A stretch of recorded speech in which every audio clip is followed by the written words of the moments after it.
Good morning, everyone. Happy Thursday. Jeanette Biro here. I'm a medium and a cosmic channeler. And welcome to Galactic Thursday, where I tune into the galactic guides and see what it is they have to share, insights, information, whatever it might be. So I'm going to tune in, see who's here, and then we'll just roll with the messages. So just hold on one sec here.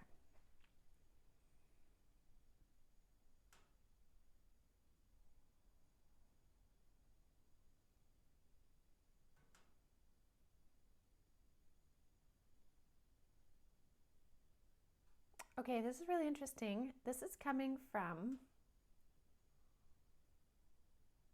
interesting. Okay, this is coming from some Syrian guides. They don't often come through in these galactic messages. I have some different Syrian guides from the Sirius star system. And it's interesting, actually, as I reflect on this, they've kind of been around in the periphery for a couple days, but this is the first time they've come forward. So the first thing they showed me was this big kind of fish tail, or almost like a mermaid tail at the surface of the water. And then when you look down to see like, oh, what is it? You can't see what's under the surface. And so what they're wanting to bring through right now is they're like, don't let the fish tail deter you from what's going on underneath. And when they say that, I'm kind of like, well, what do you mean by that? And they're saying right now we're being distracted by all of these fishtails flip-flopping on the surface, all kinds of different colors, different sizes, where we're like, oh my gosh, what is this? What is this? What is this? But they're like, those fishtails are just holding you at the surface. And what's really important is what's going on underneath, because underneath there's a whole entire sort of like energetic storm, but I'm going to say in a good way. There's a whole energetic storm of power plays happening between lots of different people in positions of power. This is all human-based, right? These aren't like ETs that are grappling for this energy under the surface. These are people who are creating like narratives in these fishtails. And I guess if we think of the coined phrase like telling a fishtail, right, is usually like a lie or a distraction or a fib, right? So that makes sense. But there's a lot going on underneath right now, and they're saying what they don't see, though, these people, is that underneath their storm, there's a ton of bubbles. And they're showing me all of these bubbles rising from underneath, which will eventually push the storm up to the surface. So we'll actually see which fish are kind of flopping around. And they're saying these bubbles are bubbles of consciousness. They're these bubbles of hope, higher frequency, energy, because what happens is those bubbles, like the oxygen in water wants to rise to the surface, consciousness and frequency wants to increase and rise. And because there's so much increasing frequency, it's actually pushing or kind of like pulling those storms to the surface. So the reason why they're bringing this through, which is really interesting, is they're saying we will see a lot of this sort of storminess reveal itself excuse me, this month. We will even start to see some of that come to play kind of throughout the weekend, over the weekend into the next week.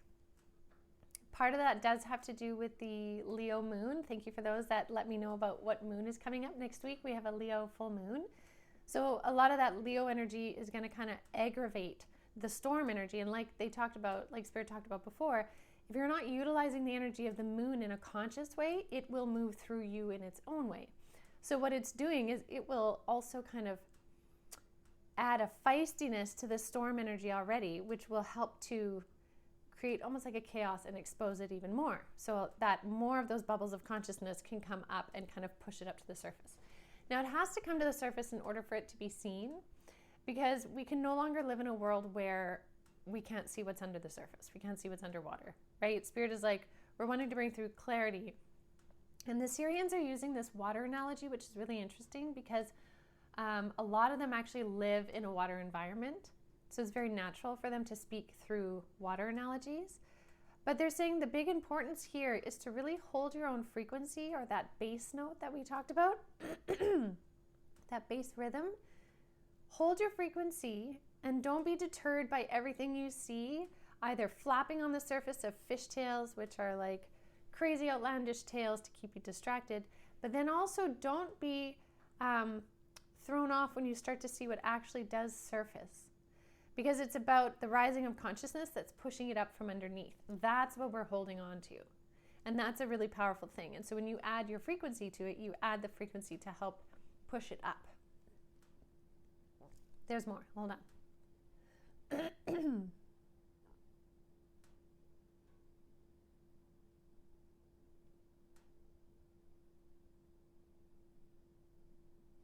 And they're also saying this isn't brought up in a way of creating fear. Absolutely not. Their energy is completely like neutral, and if not kind of like loving. It's about awareness. And they said, like Spirit has been saying this year is about empowerment or agitation.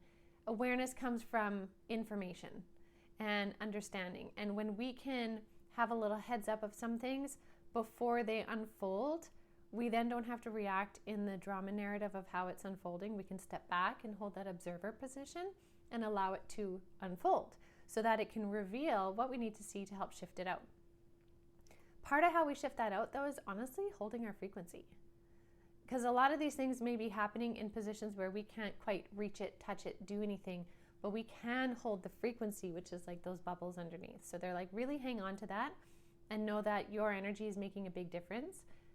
When you choose every day to rewrite your energy and put it back into where you like it to be, in that core position, whether that's in your heart space or in your solar plexus or however you envision it, every time you do that, you add more kind of width to the frequency, and that's a huge thing.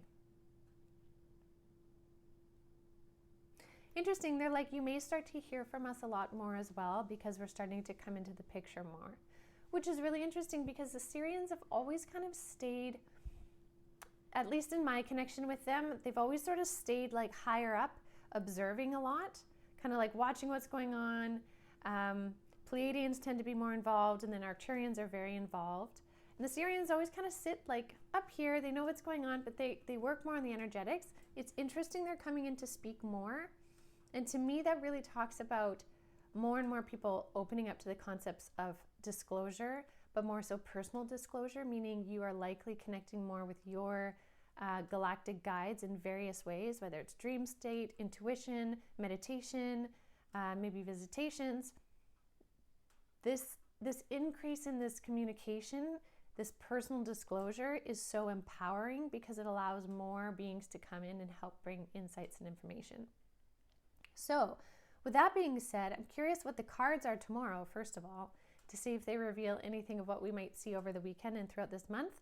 But don't be dismayed by any of the storm energy or the fishtails you see.